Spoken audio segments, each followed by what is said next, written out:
Hi, everyone, and thank you for joining the Poets and Quants Online MBA event. And thank you to our two panelists for being here today. I'm your host, Anna Watson with Poets and Quants, and today we have an excellent list of questions focusing on the student experience. For those tuning in online, feel free to ask any follow-up questions to the panel using the Q&A function, and we'll try to get to those near the end. First, let's begin with meeting our lovely guests. If each of you could introduce yourself, your company, and your role, the school you attend, and a fun fact about yourself. So Shruta, we'll start with you. Sure. Hi all. My name is Shraddha Surve. I work as a senior risk manager with Amazon. I'm actually based in Massachusetts, so I'm completely remote, which is why I'm attending the UMass Amherst Online MBA program. It's at the Isenberg School of Management. I guess the last question was a fun fact about me. A fun fact about me, I guess, is that I really like water sports, especially stand-up paddleboarding. So I'm just waiting for it to get warm enough to go out on the water. That sounds good. Thank you so much for sharing. And Sabrina, we'll go to you. Hi guys, I'm Sabrina Urs. I am a third-year internal medicine resident in Florida, more like North Central Florida. So I went to University of Florida for undergrad, and then I went to a Caribbean med school, and then I am back at University of Florida for my MBA program. And I finished residency in June, and I will start permanently in the Tampa area as a hospitalist this fall. So excited for that. My fun fact is also sport related. I grew up in the Pacific Northwest, so skiing was our usual thing, and I actually was a competitive skier in high school. That's great. Thank you for sharing, Sabrina. Now let's dive in first by talking about the decision-making process initially that went into school selection. So what led you to pursue the type of MBA? And did you ever consider a full-time in-person program? But what were the key factors that chose you to choose your specific school? And Sabrina, we'll start with you. So in med school, you do like different rotations, and I was lucky enough to rotate with a chief medical officer at a big hospital in Miami. And she was really inspirational to me and the things that she was able to do as a physician, but also as someone on the C-suite of the hospital.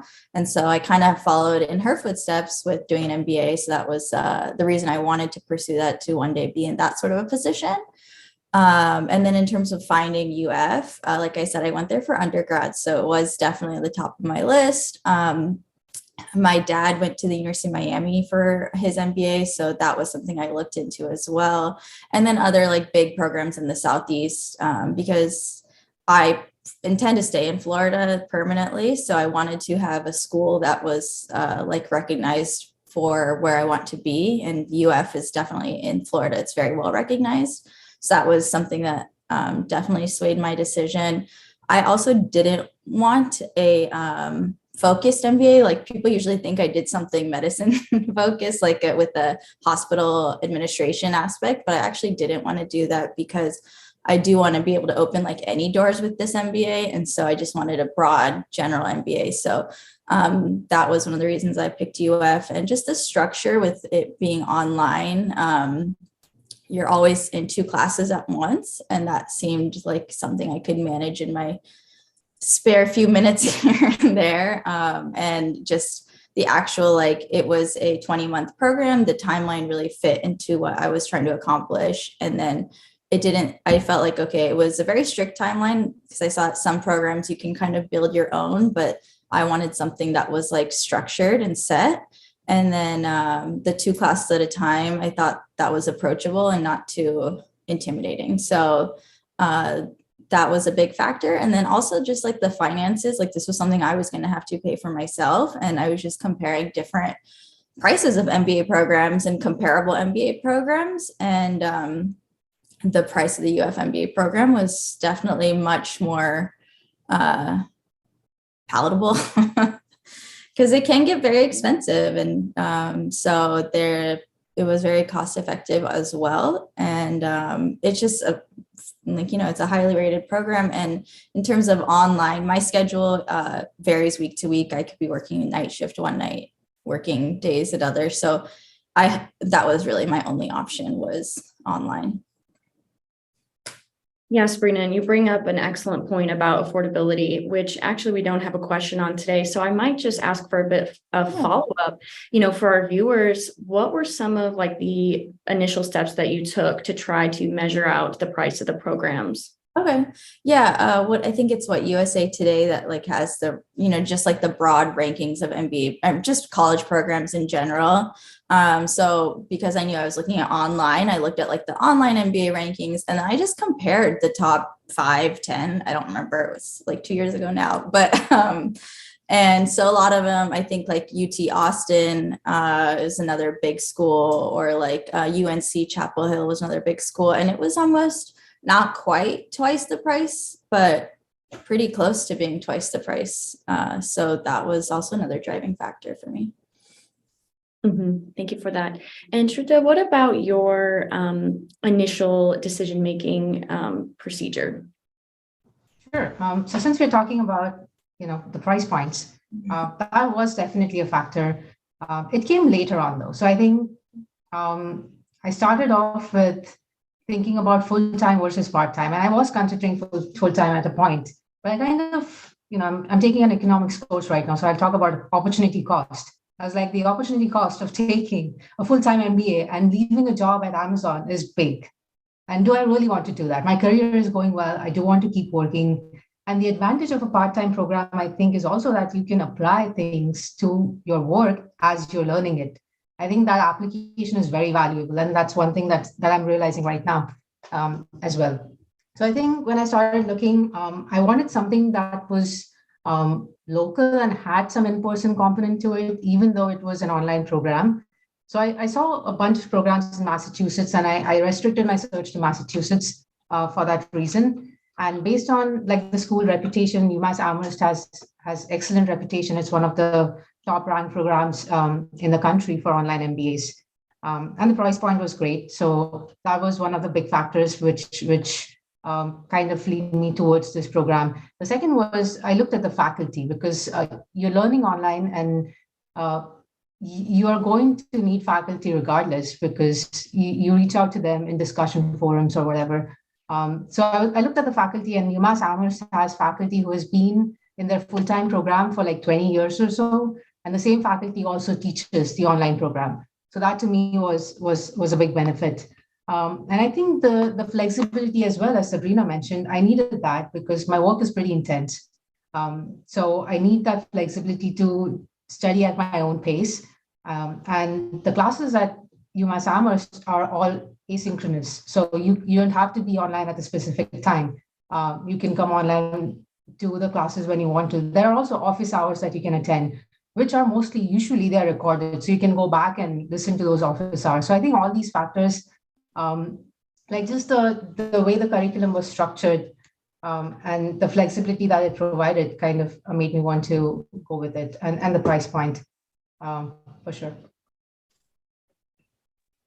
Yeah, thanks. And that's a great segue into our next topic, which is the learning experience.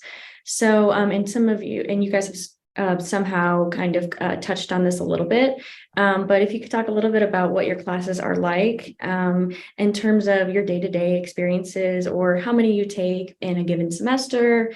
And then also, some of you guys have mentioned office hours, but some other interactions you've had with your peers, your professors, what kind of projects you do. And Sabrina, let's go to you. So like I said, you're always in 2 classes at once, which the term I believe is like 12 weeks long. And it's usually a term ends on Saturday and the next term starts on Sunday. So it's always a fun weekend. But our cohort is about 70 people. And from the very first class, they just assigned us to a small group of each group was either 5 to 6 people. And that was just randomly assigned at the very beginning of the program. And then in the classes moving forward, I think in the beginning, sometimes it was still assigned, but then by the end of the program, it was always pick your own small group. So there was always a group aspect in addition to the individual work. The lectures were always available, the entire semester's lectures, were always available starting the very beginning of the class period. So you could go ahead and watch as much as you needed, or, watch ahead if you had to plan for that. And a lot of the assignments were also preloaded. Exams and stuff are pretty much like according to whatever deadline it is, those are not obviously open in advance, but a lot of the assignments would be, so that we could, if we knew as a team we had to write a big paper in a couple months, we could start being like, okay, let's try to get our like agenda in by this, or let's try to work on getting a rough draft in by this date, so that we could be like constantly working to not have to do it all at once. So that was really helpful to kind of like be able to build out our own personal schedules with having everything available to us, and then just watching the lectures at your own time. Because of my schedule, I was never really able to attend a lot of office hours, but I did watch a lot of them, like Shraddha had mentioned, sorry. They were also pre-recorded for the most part, or I would just like directly message some of the TAs any questions I had if I wasn't able to participate, and sometimes they would just answer them in the sessions themselves. So that was really helpful too. And then the classes, the program itself was like very, for me, I guess it was really front loaded because all of this was completely new to me. So like all the finance and economics, I thought those big bulk, like financial accounting, that was like the first class. So I thought that was good because that's when, when your motivation is the highest. So you're ready to kind of tackle the hardest classes. So that was kind of at the beginning. And then there's always like finance and economics and a lot of math classes sprinkled here and there. But I was surprised with how much like paper assignments there were too, in terms of like writing papers. Even in a finance class, like we wrote papers analyzing different companies. So it was definitely a mix of individual and group work, but there's pretty consistently both. You're almost always working in a small group. I think I can only think of like statistics, I think was like completely individual class, but for the most part, everything else was a small group with individual assignments sprinkled in. And the lectures were usually about 20 minutes. So they're not like these hour-long lectures that you have to like sit down and really, dedicate a lot of time to. It's kind of a little bit more of a bite-sized approach. So I thought that was a little bit more manageable too. That's certainly interesting. And Shraddha, what about you? So I would say at Isenberg, the lecture format, it's all online on a platform called Blackboard. I'm sure other programs use it too. So everything that you need for a particular course is in one place. It can differ from professor to professor what approach they use, in the sense that are all lectures and everything, our course content up there at the beginning of the semester, or do they put it up as and when required so that students actually pace themselves as they're supposed to? And it can change. Like for the two, this is my second semester, so I haven't been in this program for that long. In my first semester, I took like 4 credits. One was a small class, one was a 3-credit class. This semester, I'm taking 7. So there are 2 classes. I'm taking financial and managerial accounting. I'm taking economics, which go really well, by the way, together. Like I would recommend doing that because I don't have a business background. I should have talked about this earlier, but I have a chemistry background. I have a master's in chemistry, which I got like 12 years ago. And I've kind of organically grown into like management and business, which is what I'm trying to strengthen now. So there were some foundation classes, and that was one of the classes that I took last semester, which really helped ramp up to the full-fledged classes that I'm taking right now. So they're very well laid out. Like they give you, they actually evaluate you to see whether you have the basic foundation. If not, they recommend that you take these classes in order to move to the next level. And that has helped me a lot in understanding the concepts in all of these classes. The classes are very interactive and engaging, even though it's online, and partly because of the discussion forums. So Blackboard has discussion forums in which there are assignments for which you are required to interact on those forums and respond to other people's feedback. And sometimes if the class is very big, then you are broken down into discussion groups, and then you have your small discussion group who will get into discussion on a specific topic. The other thing, I mentioned UMass Amherst has satellite locations. So one satellite location is in Boston. So you can either do the program completely online, you never have to go to a campus at all, or you also have an option to take a class at these satellite locations. So there's one in Boston, there's one in Worcester, And I took one of those classes last semester because I wanted to see like, what the location is like. And we had a group project in that where we were going in every other Thursday, and then worked in a group, lots of interaction. They feed you, the food is great. So that was an added bonus. So yeah, there are lots of different mechanisms for having like a more interactive learning experience, even though it's an online program. Yeah, it's certainly nice to have those options. And now I'm going to change the subject a little bit, and we're going to talk about networking. So my questions are, how do you look at networking? It's often a subject that's talked a lot about, centering around MBAs. And how does your program facilitate and support working or meeting with other members of your cohort, one another, alumni, et cetera? And Sabrina, we'll go to you. So at UF, there's always these weekend residency programs or weekend residencies that take place at least once a month that all MBAs, no matter what program, if you're in the executive MBA, the online MBA, what have you, you can participate in. And that really gives you an opportunity to, be on the campus, meeting people from different backgrounds who are all pursuing MBAs at UF. So that is really nice. And then they do always have alumni events throughout the year as well. So like football is big at UF. So for like big football games, they have an MBA like tailgating event, which is a fun way to network with people, outside of like being in a classroom setting. And then I found there's an optional one week study abroad trip that you can go on. And I felt like that was a really good networking experience because you're with these people for a whole week. So you really get to know people in such a different setting. We actually were in Vienna. So we were in Vienna, we were meeting, I met, there was about 30 of us, I think. And it's just people who sign up to go to the trip. It's not required. And we just got to know each other really well because we had traveled together to another country. So that was a great networking opportunity. And all of us, everyone's on LinkedIn, everyone's sharing stuff on Slack and on WhatsApp all the time. So there's a lot of different opportunities and nothing, it's nice because nothing is forced upon you and everything you have to put the effort in yourself. So you can go to these residencies, and there's also a South Florida campus for people who are in South Florida to do those events as well. Yeah. And Shrita, what about you?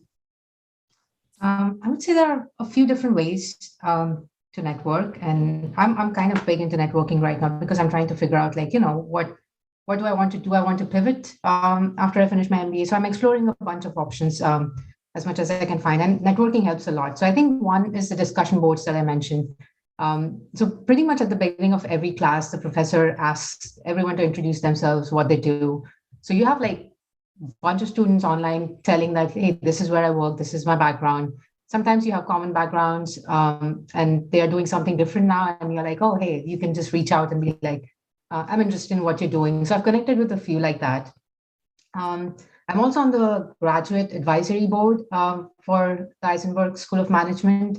And that's an interesting board because it has online MBA students, it has on-campus MBA students, it has the Master of Business Analytics, I want to say. So there are a few programs and there are representatives from all of these programs sitting on that board. So if you participate in something like that, you can network with other programs within the university through that. And one of the big initiatives of that committee right now is we are looking at how to build more networking into all programs, not just online MBA. So I think it's going to keep improving from here, from what I see right now. The third way is there are networking events at the satellite location. So there was one, I think it was a month ago, and it included alumni as well as current students for the online MBA program. So there were actually, no, I think it was online and the on-campus MBA program that UMass Amherst has. So there was a bus of 30 people who came from UMass Amherst to this networking event. And then there were people who are taking the classes in Boston. And then there were alumni. So that was a really nice event. Like people were like, when is the next one? So that is one way. And then the fourth one, I would say, is just the classes at these satellite locations. You can actually go meet people if you so choose to. Like driving into Boston could be a nightmare, but if you time it well, it's not that bad. But like meeting people in person is sometimes nice.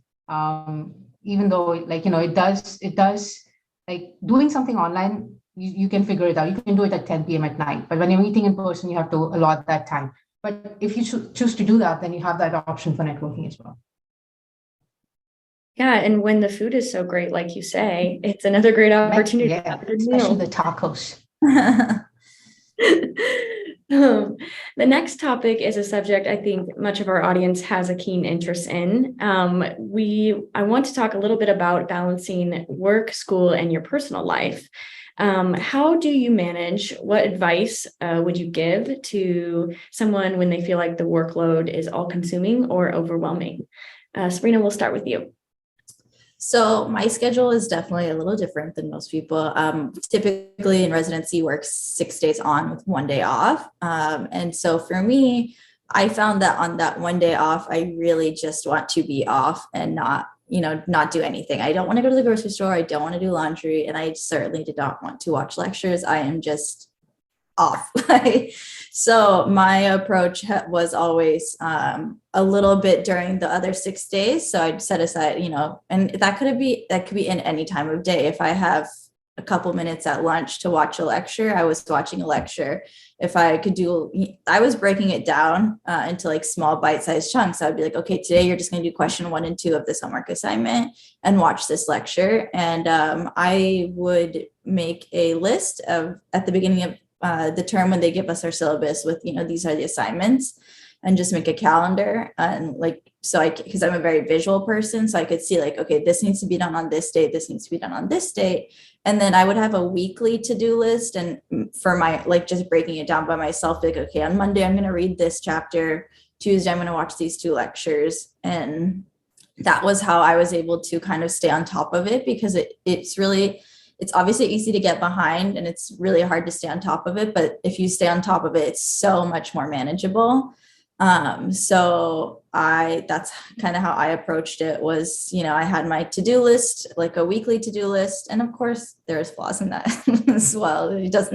Things don't always happen, but, that's how I kind of approached it. And then, in terms of group work, my group was always very willing to accommodate my changing schedule. So that was really nice. And it's just, you kind of have to be regimented and, just get it done. But I felt like doing little things here and there just made it so much easier than just like sitting down and be like, okay, today I'm going to write this whole paper.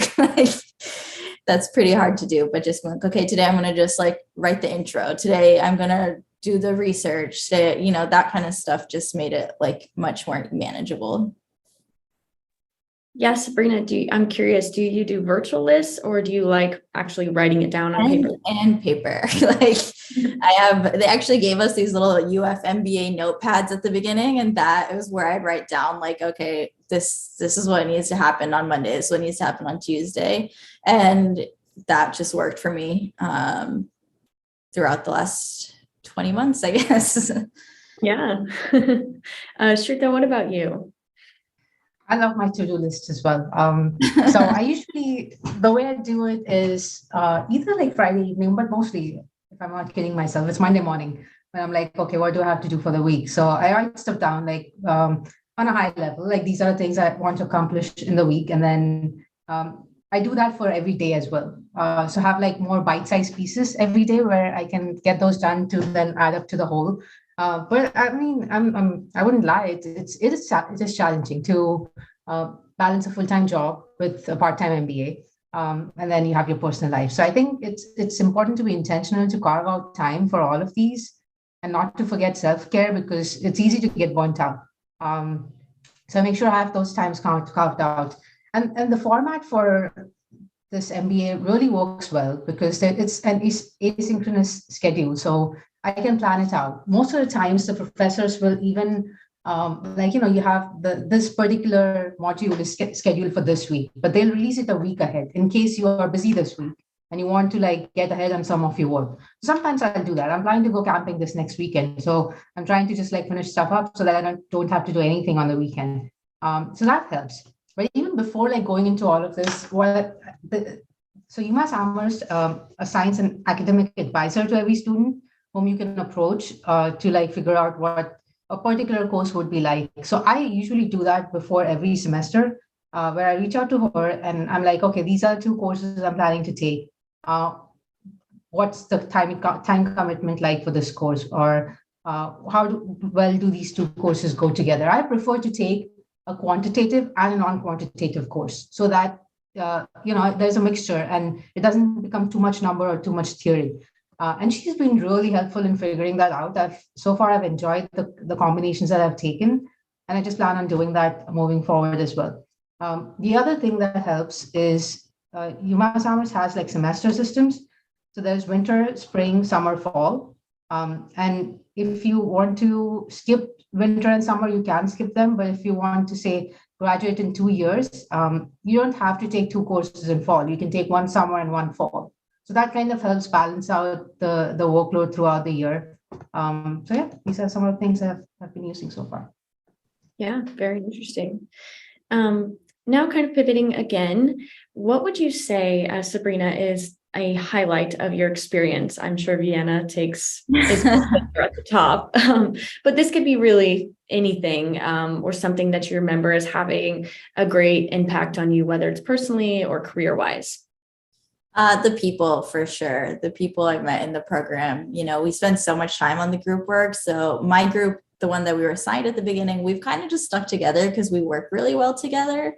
We are able to talk through things. It's not like we're always in agreement all the time because we all are from such different backgrounds. We have banking, we have engineering, we have project manager.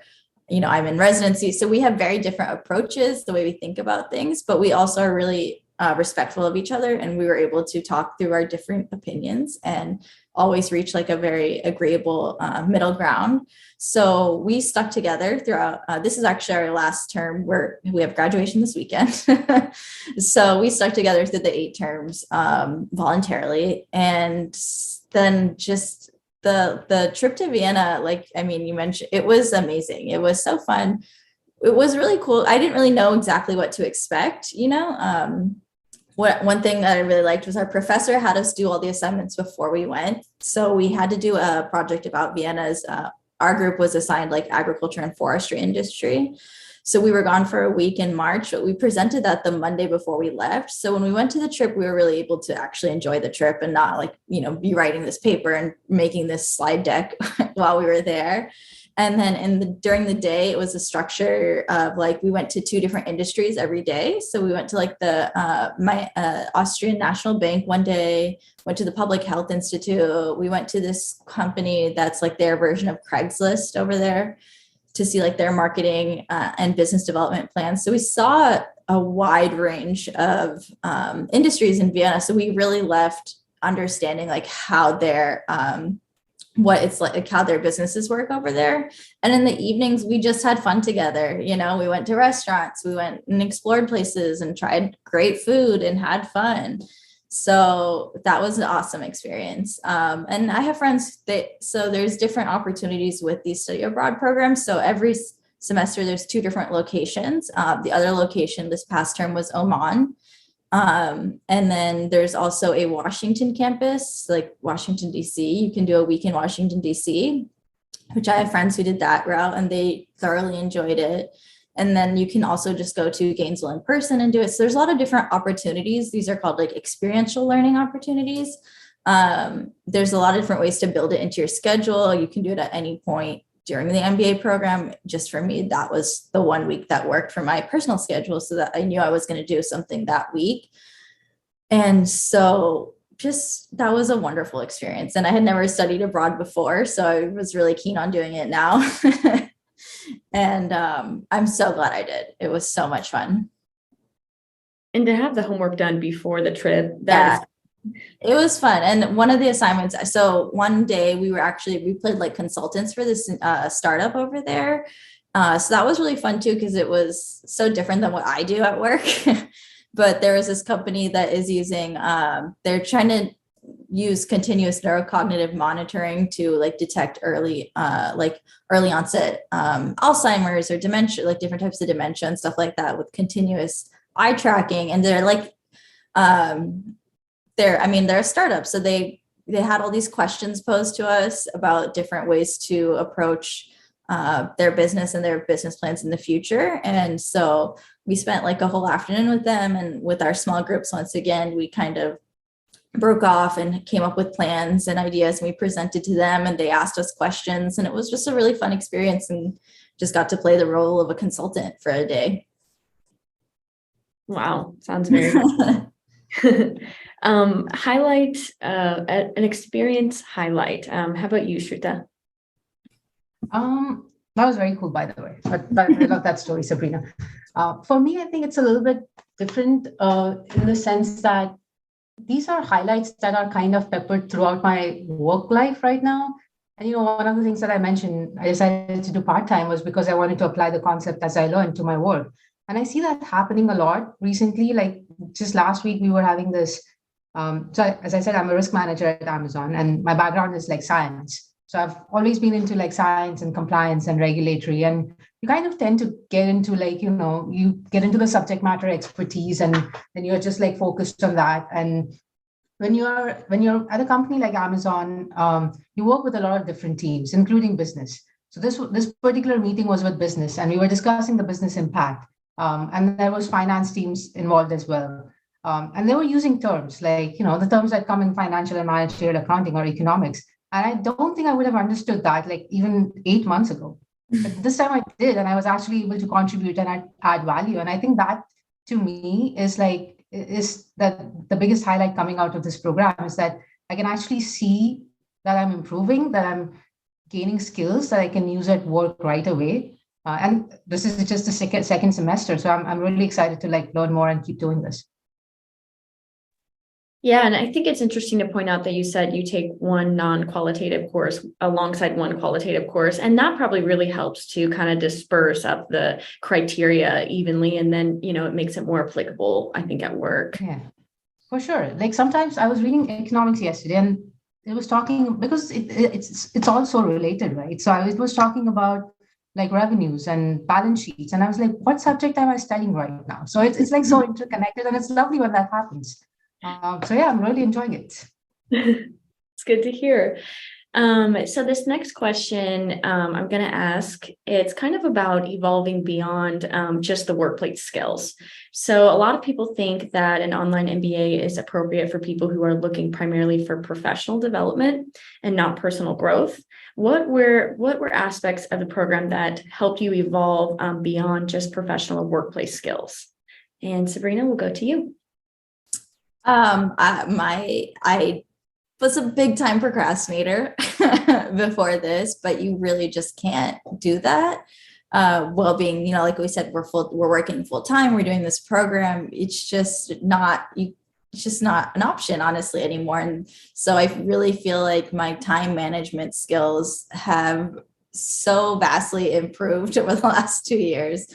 That was a big thing for me. And then I think with all the small group work, you just learn how to work with people so well. And like they actually build things into the program as well. Like we were in this like organizational management class. Now it's all a blur. I couldn't tell you. At some earlier term, we did this class.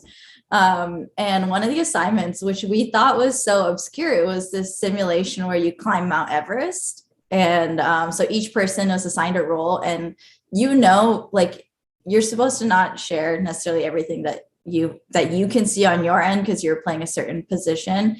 And so like some people are told like don't climb to the top, like let the rest of the team climb without you, but don't tell them you're not going to make it, basically. And so it was it was a really interesting experience. It was about 4 hours long, this like climbing Mount Everest simulation, but we all just had to work together. And I think that was something that like really bonded us as a group, but also like let us figure out how to work together as a group, and let people say things when they needed to say things and not say things when they should not say things. So for someone like myself, who the work in the hospital, it can be kind of, it's not always, I wouldn't say like you're working individually, you're always working with different specialties and stuff like that, but I'm not working in a group setting all day long.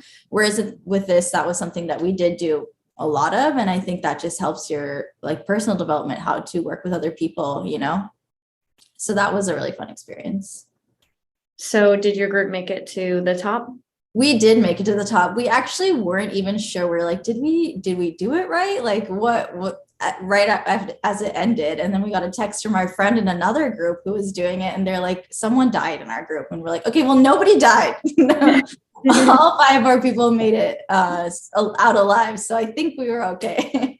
And actually, I think a couple days later, once all the groups had finished the simulation, the professor had this like video explaining like how each group approached things differently, and the debrief afterwards was super interesting, because we're all doing it individually at our own pace, so we didn't know how other people were approaching things at all. So that was interesting to hear as well. Yeah. Shruta, what about you? I love simulations. Like this might be a little bit off, but like we have a similar simulation, and actually it's not, because you get to interact with people who are from like different cultures and backgrounds when you do these kind of activities, or even just like attend a networking event or attend an in-person class or talk in discussion boards or even read their posts. And I think you get these different perspectives, and it kind of, for me, I think it has made me a more empathetic leader and team player, both at work and at MBA. And I think that's just going to grow as you meet more people inside and outside of the MBA class. I think just seeing these different perspectives make you grow as a person. I think that's definitely a personal development that I've noticed since I've started this program. The second one is like, I feel like it's a sense of accomplishment for me. Like I was skeptical to begin with. I was like, can I really balance the workload that I have with an MBA? But to be able to do that kind of boosts your confidence and self-esteem that yes, you can do it, and helps you speak up more with your ideas. And I think that's very valuable in any kind of role that you're in, be it corporate or not corporate. And then time management skills for sure. Like just being able to still go out and have fun while doing well at both work and at MBA. I think that it kind of flows into the whole sense of accomplishment thing, that yes, I'm able to manage my time. And another thing I would say is just like we had case studies in one of the classes I was taking last time. So critical thinking and problem solving skills, I've built those throughout my career, but I think the MBA is kind of propelling it. And these case study methods and working in groups and discussing things like that, trying to find a solution. I think that has helped me use those critical thinking and problem solving skills at my work as well as in personal life. I'm juggling a bunch of things right now, including like buying a house and getting married in summer. So like, it's spreadsheets, budgets. And I think those things have translated into me being able to manage these things better. So yeah, I think it's more than just professional development. There is definitely a personal aspect to it, which might get overshadowed because, it says online and you're on a computer, but I don't think that's true. Yeah, thank you, Shruta. So our last question is, what is your biggest piece of advice to any future applicant? And Sabrina, we'll go to you. My advice is always to be okay with asking for help and advocating for yourself. So people are willing to help you, especially. So for example, we just use Slack as our method of communication amongst my cohort. And so every term we'll start one for each class that we're in, a channel for each class, so that you can kind of like direct for whatever class you're in, direct your questions or whatever. And there's always people who are willing to help but you have to be proactive about asking them. So for example, I don't come from a finance background, but there was a guy who works in finance, and he was like, hey, anybody who needs help, just let me know. So when doing my homework, if I just like couldn't figure something out, and I don't actually know him really at all, other than interacting on Slack about our homework. I would just be like, hey, can you just I would literally take a screenshot of the work that I had like written down and be like, can you just like let me know where am I messing up here? Like, what is the error here? Or like making my dad do my accounting homework with me, which he did so begrudgingly, but you just ask for help, like message the professors, try to attend the office hours if you can. And if you can't, just, I would email them directly, my questions, and people are willing to help you, but just be okay with asking for help. Yeah, that's some great insight. And Shruta, what about you? I would say my piece of advice for prospective students would be that research programs, like, the time that you put in now is going to help you not just throughout your MBA, but even after. So look at programs, like look at faculty, think about what matters to you in an MBA program and why do you even want to do it? Like, what are your career goals? And does this program align to that? Make sure you're fully committed to what the program requires of you. Like the programs will tell you that, this is the time commitment. These are the number of years that it's going to take you. Can you really commit to that? Like, make sure you're mentally prepared to get into it even before you get into it. And then I would say, once you are in it, as Sabrina said, don't be afraid to ask for help. Ask questions. Like, everyone so far has been so helpful, including the professors and other students. Just ask questions if you don't understand something. Don't wait until it's like it piles up and then you're too overwhelmed to deal with it. Use the resources, use the advisors that you have. There are several, there are networking events. There are also webinars that universities always have.